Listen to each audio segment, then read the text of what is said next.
Bharatiya Janata party से कांग्रेस में आए पूर्व विधायक प्रहलाद गुंजल एवं आरसीए के पूर्व उपाध्यक्ष अमीन पठान के खिलाफ भारतीय जनता पार्टी सरकार द्वारा की जा रही कार्यवाही के विरोध में शनिवार को प्रेस कॉन्फ्रेंस कर कांग्रेस पदाधिकारियों ने कहा कि 4 जून के बाद जैसे ही मतगणना पूर्ण होगी, कांग्रेस कार्यकर्ता सड़कों पर दिखाई देगा और भाजपा के इस राजनीतिक द्वेषतापूर्ण की जा रही कार्रवाई का जवाब देगा। जिस तरह से राजनीतिक द्वेषता के कारण हमारे कांग्रेस परिवार के 2 सदस्यों के ऊपर जो कार्रवाई हुई है, उसके लिए हम सब पूरे कांग्रेस परिवार आज आपसे वार्ता करने के लिए विवश हुआ है। और हमारी सिर्फ इतनी सी बात है कि जिस तरह से जब वो एक भाई हमारे तकरीबन 6 महीने पहले और एक भाई तकरीबन 3 महीने पहले जो भाजपा सरकार के सदस्य थे, भारतीय जनता पार्टी के सदस्य थे, तब वो पाक साफ थे, भारतीय जनता पार्टी की वॉशिंग मशीन में धुले हुए थे। आज जैसे ही उन्होंने कांग्रेस का दामन थाना और हमारे कांग्रेस परिवार के सदस्य बने, वैसे ही वो गलत हो गए, उनके काम गलत हो गए। जिस तरह से भाई साहब प्रहलाद जी गुंजल जी के क्रेशर पे कार्रवाई हुई, बिल्कुल कार्रवाई करना बहुत अच्छी बात है, लेकिन गलत कार्रवाई करना बिल्कुल गलत बात है। उन्हें एनओसी मिली है 2032 तक की, अभी आपको कागज भी दे दिए जाएंगे पॉल्यूशन की। हाँ, वो यदि दी है तो निश्चित रूप से अधिकारियों ने कुछ सोच समझ के दी होगी, और यदि फिर भी उन्होंने कार्रवाई की है तो क्या वहां के अधिकारी पॉल्यूशन जिन्होंने देखा वो गलत थे, या ये सब कहीं ना कहीं राजनीति द्वेषता है। और भाई अमीन पठान के फार्म हाउस पे तकरीबन 30 साल पुराना फार्म हाउस था वो। क्या 30 साल से भारतीय जनता पार्टी के लोगों को और जो लोग वहां पे गए उन अधिकारियों को 30 साल से वो फार्म हाउस दिख नहीं रहा था?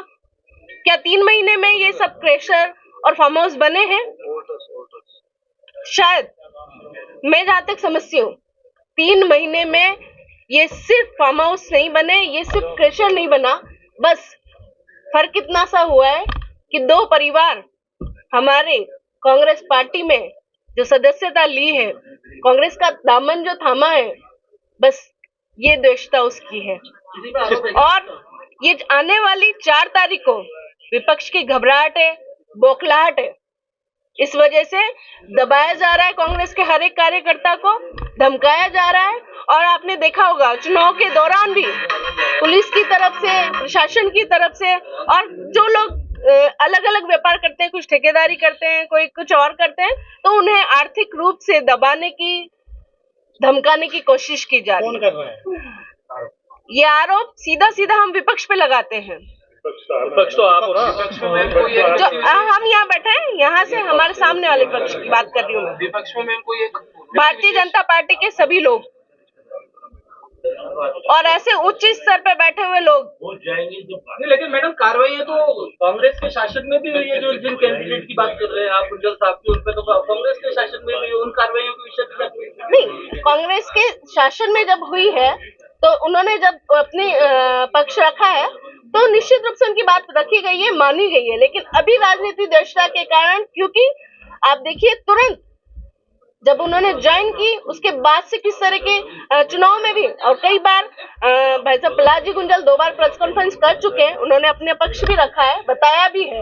और चुनाव के दौरान भी उन्होंने बताया था कि अपनी पत्नी के जब वो कैंपेनिंग कर रही थी, मैं भी उस दौरान साथ थी, उस समय भी उन्होंने ऊपर से ड्रोन उड़वाए, घरों में ड्रोन उड़वाए।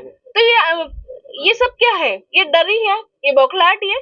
तो कुल मिला के हम सिर्फ इतना कहना चाहते हैं कि कार्रवाई हो, निष्पक्ष कार्रवाई हो।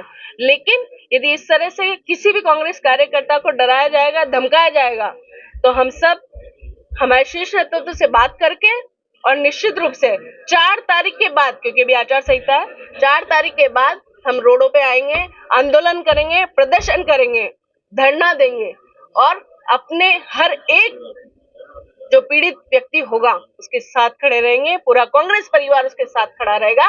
किसी भी कांग्रेस परिवार को सदस्य को डरने की आवश्यकता नहीं है, क्योंकि हर एक व्यक्ति उसके साथ खड़ा है। धन्यवाद।